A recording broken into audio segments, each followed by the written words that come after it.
Delphine Beugnot, son mari et 3 coéquipiers étaient partis découvrir l'un des plus beaux sites de canyoning dans les gorges de Rivière-Noire. Tous sont des habitués des descentes en rappel, ce sont des randonneurs aguerris et bien équipés.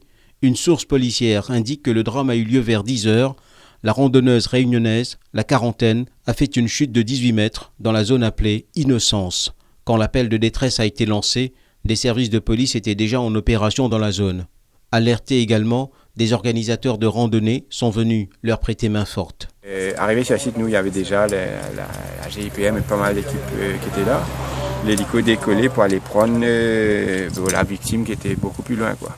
Le canyon s'appelle l'Innocence. Une demi-heure de marche dans les bois pour arriver dessus. Et arrivé dessus, nous, on voyait l'hélico qui hélitroyait la victime qui est montée. Et petit à petit, nous, on s'est rapprochés sur le site. Et là, ils commençaient à remonter les 2 autres et les autres coéquipiers qui étaient là. Un point GPS a permis aux secouristes de localiser le lieu de la chute. Les secours n'ont rien pu faire cependant pour la randonneuse.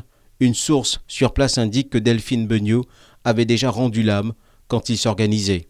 Les coéquipiers de la quadragénaire sont rentrés en début d'après-midi, bouleversés et silencieux. Les gorges de Rivière-Noire sont réputées difficiles.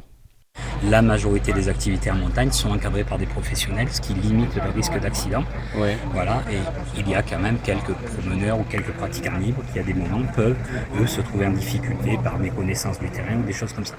Les circonstances de la chute de Delphine Beugnot doivent être expliquées.